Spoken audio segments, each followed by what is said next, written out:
नमस्कार, मैं अशफी खान और आप देख रहे हैं 24 न्यूज। आज हम अपने स्टूडियो में बैठ के तीन चार बातों पर बहस करेंगे। हमारे साथ जुड़े हैं हमारे सहयोगी आशुतोष श्रीवास्तव जी। जानते हैं उन तीन चार सवालों के जवाब आशुतोष श्रीवास्तव जी से। नमस्कार आशुतोष जी। नमस्कार अक्षय जी। आशुतोष जी, देश में बहुत सारी समस्याएं इस वक्त चल रही हैं, लोग परेशानियों से जूझ रहे हैं। इस कोविड ने जिस तरीके से बेरोजगारी एकदम चरम सीमा पर कर दी है, क्या ये मुद्दा इतना अहम मुद्दा नहीं है जिस तरीके से और मुद्दों को लोग सोशल मीडिया पर उजागर कर रहे हैं, जैसे उसमें खान सर आजकल बहुत ज्यादा सोशल मीडिया पे छाए हैं। क्या ये बात जरूरी है कि जो परेशानी चल रही है उस परेशानी के ऊपर बात ना करके हम कुछ ऐसी चीजों पर बात कर रहे हैं जिससे देश दुनिया का कोई मतलब ही नहीं निकलता? बिल्कुल सही कह रहे हैं आप। इसमें इतने लोग मर रहे हैं और अभी पिछले महीने आपने देखा कि लाशें तैर रही थी नदियों में और गाड़ी गई थी नदी के किनारे। तो इस टॉपिक का कोई मतलब तो नहीं है। लेकिन हाँ, खान सर एक टॉपिक है क्योंकि उनके काफ़ी फॉलोअर्स हैं और उनके ऊपर कई विवाद हुआ है कि उन्होंने काफ़ी चीज़ें धर्म को लेके कुछ गलत बातें कही हैं, उनके नाम के ऊपर विवाद हुआ है। तो अगर आप उस पर कुछ जानना चाहते हैं तो आप मुझसे पूछिए, मैं बताऊंगा जरूर। एक जैसे आपने ये कहा कि उन्होंने धर्म के ऊपर, तो धर्म में उनकी अगर पूरी वीडियो देखी जाए तो धर्म में कोई ऐसी बात नहीं कही उन्होंने जिसपे इतना बड़ा उथल पुथल, इतना भूचाल मचा हुआ है। अब तो ये हालत हो गई है कि जो हमारे नेशनल चैनल हैं उस पे भी ये खान सर आने लगे हैं। कोई कहता है अमित संघ है, कोई कहता है खान सर है, कोई कहता है फैजल खान है। आखिर इन सब चीजों का क्या मतलब निकलता है? क्या ये देश में यही एक मुद्दा, ऐसा मुद्दा जो बचा रह गया है और बाकी मुद्दे सब नहीं है? ना, मैंने भी देखा था कि इनका पहले जब मैंने वीडियो देखा जिसमें कि काफ़ी कई इनके फिर वीडियो को कट करके लगाया गया था, उसको फिर बताया गया इन्होंने ऐसा बोला, पंचर साटने वाली बात बोली और साथ में मक्का मदीना के ऊपर कुछ गलत बयानी किया इन्होंने, जो कि एक टीचर के ऊपर शोभा नहीं देता। बहुत अच्छे टीचर है, मैंने भी कई वीडियो उनके देखे हैं। बट हाँ, ये मैं इसको बिल्कुल नहीं अप्रिशिएट करूंगा कि वो टीचर होके पढ़ाते समय बच्चों को धर्म के धर्म की बारे में बात क्यों है, बताएं। बिल्कुल। अब रही बात उनके नाम के बारे में, तो अब क्योंकि जी न्यूज ने भी और उसके बाद आज तक ने भी खुलासा किया है देवरिया में जाके कि उनका नाम फैजल खान है। उनके किसी एक फ्रेंड ने सामने आके बताया है। तो नाम से तो खुलासा हो गया है कि उनका नाम फैजल खान है, बट नाम में कुछ रखा नहीं है। अगर उनका नाम अमित सिंह भी होता तो भी कोई फर्क नहीं पड़ता। कुछ लोगों को फर्क पड़ता है, जैसे कि कुछ हिंदू को बड़े खुशी होती है जब कोई मुसलमान के बारे में गलत बयानी करता है, इसी प्रकार मुस्लिम में भी खुशी होती होगी। बट उनकी पढ़ाने का तरीका काफ़ी अच्छा है, बिल्कुल सही। जिसकी तारीफ़ होनी चाहिए। अगर उन्होंने कुछ गलत बयानी की है, तो बिल्कुल उसको वैसे ही लीजिए जैसे हमारे यहाँ रामदेव हैं। और रामदेव भी हिंदू का एक चेहरा है और उन्होंने अभी कुछ दिन पहले कहा था, शनि भगवान एक भांटे मतलब कि बैगन की तरह हैं, और उन्होंने भी काफ़ी गलत बयानी की है, अभी डॉक्टर को लेके भी की है। तो उसको हम लोग किस तरह से देखते हैं? उनकी अच्छी चीज़ है कि वो योग सिखाते हैं, तो हम उनका अच्छा चीज़ लेते हैं ना, खराब चीज़ छोड़ देते हैं। वैसे ही खान सर जो हैं, उनका वो पार्ट जो उन्होंने गलत कहा है, उसको जबकि छोड़ देना चाहिए। जबकि हाँ, जबकि उन्होंने खुद आके वीडियो बना के पर पॉइंट बताया है कि मैंने किसको कब कहा, पूरे पाकिस्तान को नहीं कहा, पूरे मुस्लिम समाज को नहीं कहा, केवल एक कौम थी जिसके जो उस समय ऐसा कर रही थी उसके लिए जो कहा। प्रोटेस्ट कर रही थी वो जी, रशिया। उन्होंने अपने हर एक पॉइंट पे कहा, इवन हवाई जहाज वाले उदाहरण पे भी उन्होंने अपना बात रखी। तो एक तरह से सामने वाले को कहने का मौका देना चाहिए। उसने कहा, उसने अपनी बातें क्लियर की। तो मेरे हिसाब से उनको इतना गलत नहीं आंकना चाहिए जैसा कि आंका जा रहा है। बिल्कुल जी, ठीक है। कुछ और टॉपिक आप पूछना चाहें नहीं तो नहीं, इससे बिल्कुल आगे बढ़ेंगे। नहीं, ठीक है। जैसा कि आपने बताया कि खान सर इतना बड़ा मुद्दा नहीं है। आम लोगों को, जैसे लोग अच्छाई से देखते हैं उसी तरीके से, और कुछ बुराइयां उसको छुपा देना चाहिए। बाबा रामदेव का आपने हवाला दिया। तो देश दुनिया में और भी बहुत से मुद्दे, जो हालात अब कोविड के बाद से, जो लॉकडाउन के बाद से निकल के आ रहे हैं कि लोगों के घर में अब खाने को लाले हैं पड़ रहे हैं। बहुत सी कठिनाइयां हो रही हैं। जो व्यापार करने वाले व्यापारी हैं वो व्यापार करने में उनको इतनी ज्यादा कठिनाइयां हो रही हैं। और सबसे अहम मुद्दा, उन बच्चों का भविष्य। अभी हाल में ही एक आदेश भी पारित हुआ, अब इंटरमीडिएट की परीक्षाएं भी रद्द कर दी गई हैं। तो क्या बच्चों के भविष्य में अब इस कोरोना काल के बाद कोई ऐसा इफेक्ट पड़ेगा जिससे बच्चों का भविष्य बजाय उज्जवल होने के अब वो बिगड़ता हुआ नजर आ रहा है? देखिए, बच्चे जब से ऑनलाइन स्टडीज कर रहे हैं तो मेरा पर्सनली भी मैं देखना है कि बच्चे जो है पढ़ाई कर नहीं पा रहे हैं। उनको जो ऑनलाइन पढ़ाया जा रहा है वो कुछ समझ में नहीं आ रहा है। चाहे वो बच्चा अपने क्लास में टॉपर ही क्यों ना हो, बट वो अब वो उस तरह का रह नहीं गया। या तो वो खेलने में लगा रहता है या वो सीरियस नहीं है, वो नोट्स नहीं बनाता है। तो पढ़ाई तो खराब हुई है बच्चों की। अब रही बात बाकी आम जनता की, तो मैं तो पिछले साल से कह रहा हूँ कि बिजली का बिल जो हर साल हर महीने आता है, और वो लोग कहाँ से देंगे इस समय, जबकि लॉकडाउन लग जाता है बार बार। वो घर का रेंट या वो जो दुकानों का रेंट, जो दुकानें बंद पड़ी हुई हैं, बिल्कुल। उनको लोग कैसे देंगे, उसके बारे में कैसे सोचेंगे लोग। हो सकता है बीमारी से तो बहुत कम लोग मरे हैं, या लापरवाही से मर गए, कह लीजिए ऑक्सीजन की सप्लाई कम हो गई थी। बट इन सब चीजों की जो चिंता है आज मिडिल क्लास के पास, खासकर मिडिल क्लास के पास पैसे नहीं है। घर बार कार वार सब होगी, लेकिन पैसे नहीं है उसके पास। गरीबों के पास क्या है, वो तो ठेला भी लगा लेते हैं, वो उनको दान भी मिल जाता है। उनके पास करने को बहुत कुछ है, लेकिन जो मिडिल क्लास है वो शर्माता है, ना वो पैसे ले सकता है किसी से, और ना ही वो इस तरह के छोटे काम करने में भी शर्माता है कि वो ठेला लगा ले। तो बिल्कुल। वो लोग अब कैसे कहें किसी से, रिश्तेदार लोग भी ऐसे हैं कि बोलने को तो बहुत कहते हैं, बट हेल्प बहुत कम लोग बिल्कुल करते सही। हैं। तो इसका रास्ता कैसे, अब सरकार को क्या करना चाहिए, इसका रास्ता आखिर क्या कैसे निकलेगा? देखिए, बाकी देशों में एक फंड दिया जा रहा है, जो बड़े देश हैं वो अपने लोगों को एक फंड दे रहे हैं। हमारे यहाँ कम से कम वो नहीं, फंड देने की बात पे हम बोलेंगे, जो फंड दिया जा रहा है वो एक लोन के तरीके दिया जा नहीं, रहा नहीं, है? नहीं, नहीं, वो तो दिया जा रहा है, कोई कोई ऐसा लोन नहीं बाँटा जा रहा है। हमारे यहाँ सबसे बड़ी समस्या क्या है, अगर सरकार को राहत देनी है तुरंत, तो सबसे पहले तो उसको बिजली का बिल जो नहीं दे पा रहा है, उनसे उनका माफ़ करना चाहिए। जो नहीं कैपेबल है, जी। जिनकी नौकरी चली गई सबूत देने के साथ, या जिनकी जॉब या जिनका वो बिज़नेस खराब हो गया, उनको एक माफ़ी देनी चाहिए। स्कूल की फीस ना के बराबर लीजिए आप, क्योंकि केवल ऑनलाइन स्टडीज़ हो रही हैं, उस पे ध्यान दिया जाए। अगर ये 2 बातें ध्यान दें तो काफ़ी हद तक राहत मिल जाएगी। और बड़े-बड़े जो टैक्स लगाए जा रहे हैं, ख़ासकर कि दवाइयों पे भी लग रहे हैं टैक्स, इवन सर्जिकल आइटम्स पे लग रहे हैं। चाहे वो आपकी इवन आप वैक्सीन को ले लीजिए, वैक्सीन अब क्यों, अगर आप प्राइवेट में जाएँगे तो हज़ार-हज़ार रुपए तक की लग रही है। तो मतलब एक घर में 10-10 हज़ार का खर्चा तो केवल वैक्सीन नहीं, का आ गया है। सरकार ने तो अपना रेट निर्धारित कर दिया है, चाहे सरकार ने रेट प्राइवेट निर्धारित हो किया चाहे नहीं, सरकार ने सरकारी हो, रेट निर्धारित जो किया गया है 250 रुपए, तो वही लग रहे हैं। नहीं, नहीं, सरकार ने तो फ्री कर रखा है सरकारी अस्पताल में, कि सरकारी अस्पताल में सब लोग नहीं जाते हैं। प्राइवेट में आज भी इसका पैसा 500, 600 और कुछ जगह 1000 भी लग रहा है, बाकी सब तामझाम लेके। तो एक फैमिली पे, एक आदमी पे 2000 रुपए तक का खर्चा आ रहा है, और कम से कम अगर उसको 5 लोग की या 4 लोग की फैमिली, 10,000 तक का खर्चा आ रहा है। ये लगवाना भी ज़रूरी है, जैसा कि सरकार कह रही है। वैक्सीन लगवाएँगे भी, और नहीं लगवाएँगे तो उनको हर जगह अभी प्रतिबंधित किया जाएगा ट्रेन में और फ्लाइट में और जहाँ पे भी हो सकता है, जी, बिल्कुल। जी। तो वो एक खर्चा आप उस बढ़ा दिया। हाँ, सबसे बड़ी बात है कि वैक्सीन की कमी कितनी कर दी है आपने। प्राइवेट नर्सिंग होम में जहाँ पैसे लग रहे हैं, वहाँ वैक्सीन की कमी नहीं है, लेकिन बाकी जगह कमी है। जिसने-जिसने कोविशील्ड लगवा ली है, उसको गैप कितना लंबा दे दिया है। 28 दिन की जगह वो 3 महीने से 4 महीना हो गया। तो क्या वैक्सीन की एफिकेसी रह जाएगी? पहले 28 दिन लगाया जाता था पूरे वर्ल्ड में, अब हमारे देश ने क्योंकि वैक्सीन की कमी होने के कारण उसको बढ़ा के 3 महीने से 4 महीने कर दिया है। जी। तो हो सकता है सरकार कल को ये भी कह दे कि अब तो वैक्सीन लगाने की ज़रूरत भी नहीं है, तो एक ही आखिर वैक्सीन से काम इसका चल इसका जाएगा। निवारण कैसे किया जाएगा? क्या मतलब ऐसी चीज़ सरकार करे, या पब्लिक में कुछ ऐसा हो जाए जिससे इसका निवारण हो? देखिए, सरकार के पास पैसे बहुत हैं, वो अभी भी वेतन बढ़ाने की बात करती है केवल अपने नेताओं की। उनके पास विस्टा प्रोजेक्ट है, उसके लिए काफ़ी करोड़ों रुपए हैं। अगर सबसे बड़ी चीज़ सरकार महामारी को समझती है, तो सबसे पहले उस जो फंड हमसे मिलता है टैक्स के रूप में, जो सभी लोग देते हैं, उस टैक्स रूपी पैसे से सबसे पहले वैक्सीन को बनाए। और वैक्सीन बनाना बहुत सरल है, जो फ़ॉर्मूला है इनके पास, वो सभी कंपनी से बाँट दें आपस में, जो हिंदुस्तान में बाकी कंपनियाँ हैं। और जैसा कई लोगों ने राय भी दिया था, गडकरी ने भी ऐसा कहा था, तो सारी कंपनीज़ को बाँट के और जल्दी से जल्दी 2-3 महीने के अंदर में 80-90% लोग को आप वैक्सीन लगवा दीजिए। मैं पर्सनली वैक्सीन के फ़ेवर में नहीं हूँ, अगर आप मुझसे पूछेंगे तो मैं नहीं वैक्सीन लगवाने के फ़ेवर में हूँ, क्योंकि वैक्सीन इतनी जल्दी बना के दी गई है, तो मुझे नहीं लगता कि वैक्सीन इतनी इफ़ेक्टिव होगी। 10-10 साल लग जाता है एक वैक्सीन को बनने में, अभी ये भी थर्ड फेज़ ट्रायल में चल रही है। और बड़े-बड़े लोग जैसे डॉक्टर के अग्रवाल, इन लोगों की डेथ तक हो गई। तो वैक्सीन को तो अभी मैं वेट एंड वॉच करूँगा अभी आने वाले 1-2 साल तक, कि हाँ, पहले देखूँगा इसका क्या नेगेटिव इम्पैक्ट ज़्यादा पड़ रहा है कि पॉजिटिव, क्या स्टडी आती है, क्या कितने लोग इससे ज़्यादा प्रभावित हुए हैं। डॉक्टर के अग्रवाल ने भी कहा था लगवाने के बाद इससे ब्लड क्लॉटिंग की समस्या आ रही है, और साइड इफ़ेक्ट किसी को नहीं पता है कि कितने खतरनाक होंगे इसके। लगवाने ना लगवाने पे क्या हो जाएगा, ज़्यादा से ज़्यादा कोरोना हो जाएगा, जो कि ठीक हो जाता है, जो मुझे भी हुआ था, हो गया ठीक।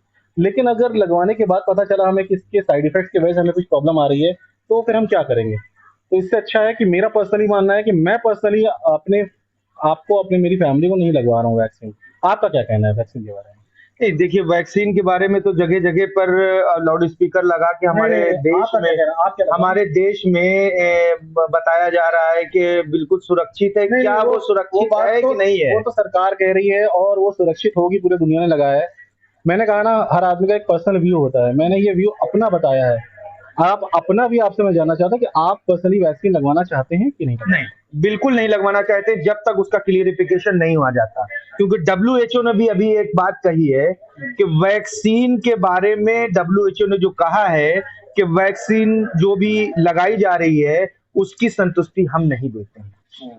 ये आपने भी सुना होगा। तो तो वैक्सीन हम की गारंटी तो कोई नहीं दे रहा है। Post Covid post vaccine effect से भी या वैक्सीन की वजह से किसी की मौत हो जाती है तो फिर उसकी गारंटी तो पहले ही इन्होंने लिख के दे दिया है कि कोई वैक्सीन की कोई गारंटी नहीं है। और खुद भी कह रहे हैं कि 75% एफिकेशियस है तो 25% लोग को तो असर नहीं करेगी। तो खुद ही कह रहे हैं कि इन्होंने अपना लूप होल बना रखा है कि कुछ हो जाता है तो हाँ वो उस पर 25% में आते हैं जिनको असर नहीं हुई वैक्सीन। ठीक है, तो आज चैनल के माध्यम से जनता के लिए मैसेज वैक्सीन को लेकर। देखिए वैक्सीन आप अपने ऊपर आपके ऊपर छोड़ देते हैं, आपका क्या सोचना है। आप लोग बचपन में भी बच्चों को वैक्सीन लगवाते हैं, बिल्कुल हर तरह के टीका लगवाते हैं जी। बिल्कुल और उस टीके में होता क्या है कि आज तक जितना मेरा मानना है कि केवल मिजल्स का टीका सक्सेसफुल हुआ है पूरी दुनिया में, जो पोलियो जो बड़ी चेचक होती थी, चेचक तो कह होती लीजिए थी, आप। बिल्कुल। उसके अलावा कोई भी ऐसा वैक्सीन नहीं है जो कारगर साबित हुआ हो, चाहे वो पोलियो क्यों ना हो, पोलियो ड्रॉप क्यों ना हो।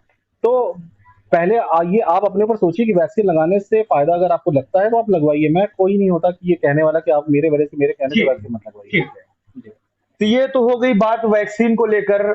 और हालात जो बिगड़े हैं कोरोना काल में, इस बिजनेस का जो बुरा हाल हो गया है, दुकानदारों का जो बुरा हाल हो गया है, रेहड़ी पटरी वालों का बुरा हाल हो गया है, और जो दिहाड़ी मजदूर जो रोजमर्रा कमाने वाले हैं उनका भी बुरा हाल हो गया। बुरा हाल ऐसे हो गया है कि जब लॉकडाउन में कोई सामान का आवागमन नहीं हो रहा है, अब जब कोई सामान का आवागमन नहीं हो रहा है जिसके वजह से लोग अपना घर नहीं बना रहे हैं, तो दिहाड़ी मजदूर जो मजदूरी करते हैं उनके लिए भी सरकार बोलती है कि मैंने ये पैकेज वो पैकेज ऐसा पैकेज निकाला।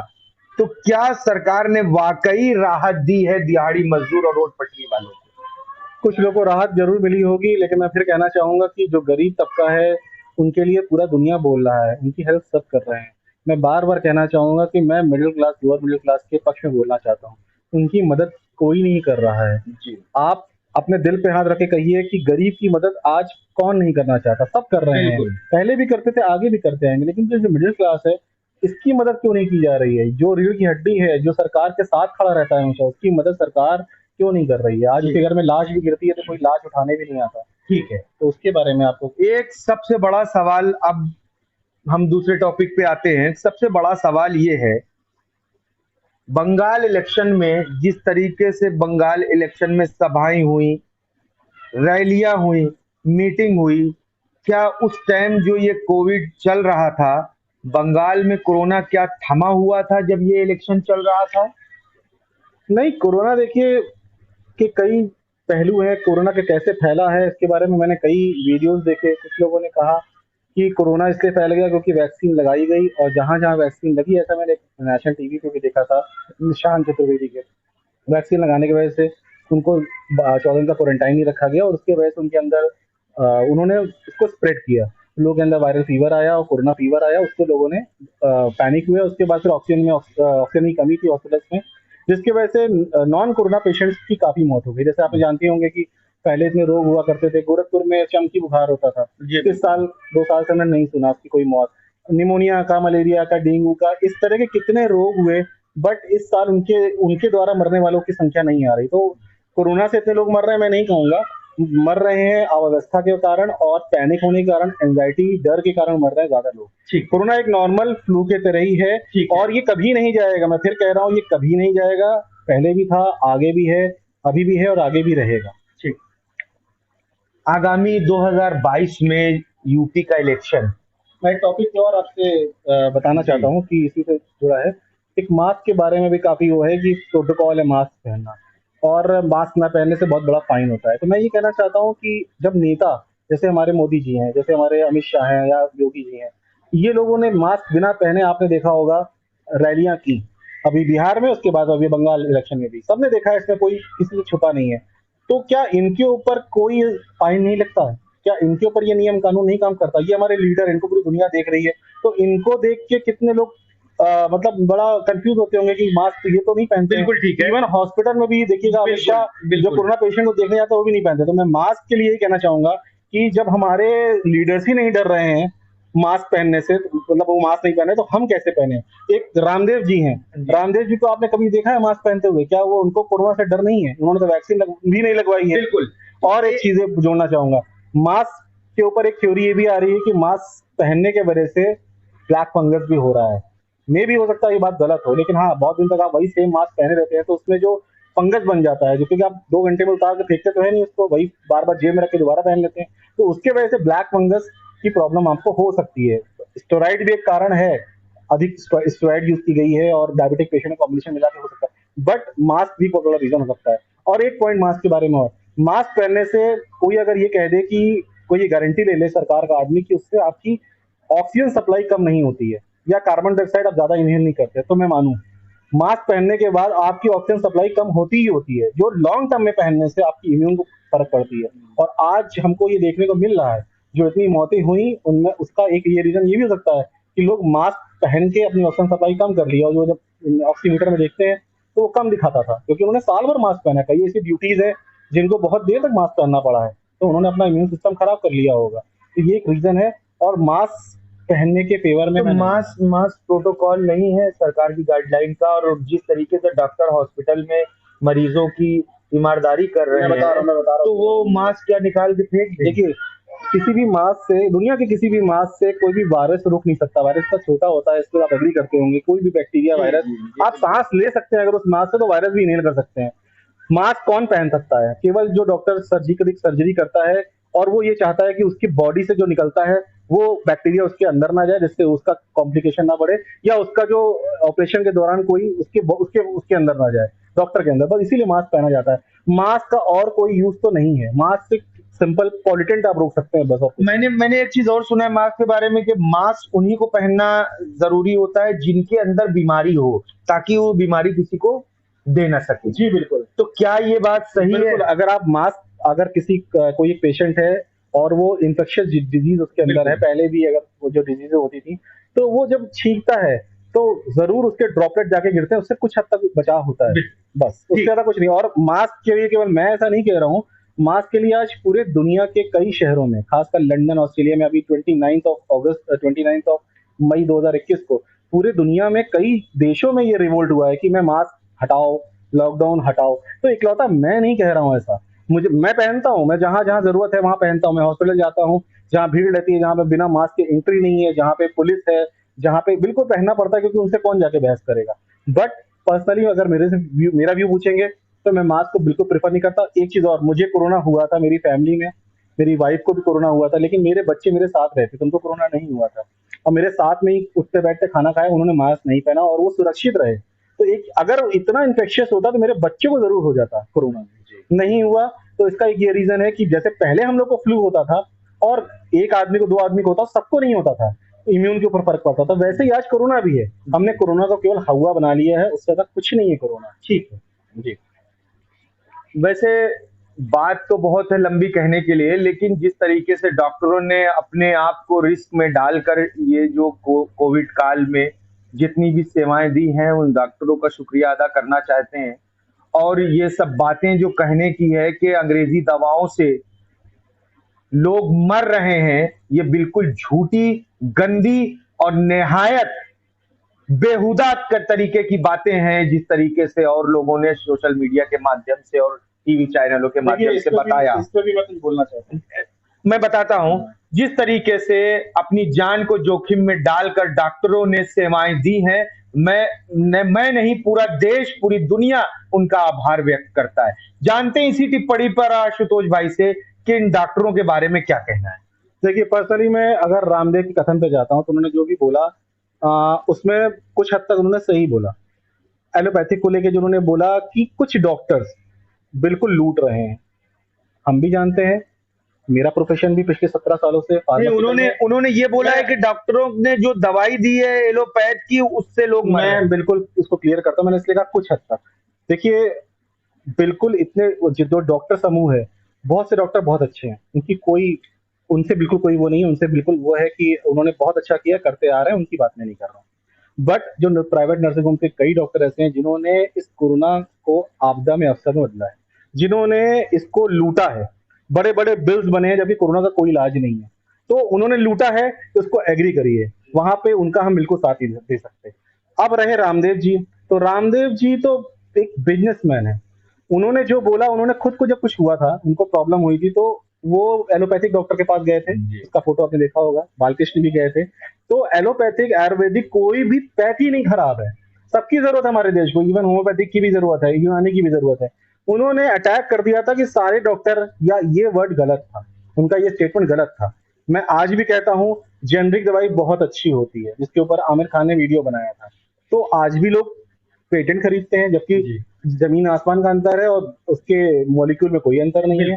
उसी प्रकार रामदेव जी ने जो बोला, उन्होंने कोरोनिल टैबलेट लॉन्च किया प्रशासन के कई लोगों के साथ बैठ के, और कहा ये कोरोना का इलाज है, जिसको बहुत थू हुई, तो उन्होंने कहा कि ये बस इम्यून बढ़ाने का एक मेडिसिन है। आज भी उसका प्रमोशन वो कर रहे हैं।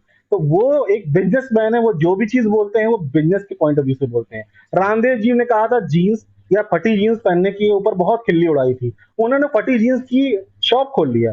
तो रामदेव जी केवल अपना बिजनेस देखते हैं। उन्होंने कहा था पेट्रोल का दाम इतना हो जाएगा, 30 रुपए हो जाएगा। रामदेव जी ने कहा था काला धन आएगा तो आपको इतना मिलेगा।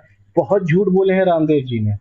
तो रामदेव एक बिजनेसमैन है, मैं उनको बिल्कुल भी पसंद नहीं करता उनके झूठ के कारण, और उनके प्रोडक्ट में भी बहुत कमियां हैं, तो उनको तो मैं फेवर नहीं करता। हाँ, उन्होंने जो ये बोला उसकी कुछ हद तक बात सच थी, पूरी तरीके से नहीं। डॉक्टर सभी नहीं खराब है, लेकिन कुछ डॉक्टर बहुत ज्यादा खराब हैं, जिन्होंने बहुत लूटा इस आपदा में। ठीक है। एक आदमी की एक संस्था में खराब होने से पूरी संस्था खराब नहीं होती, लेकिन जिस तरीके से बाबा रामदेव जी ने ये बात कही है वो बिल्कुल सरासर गलत है।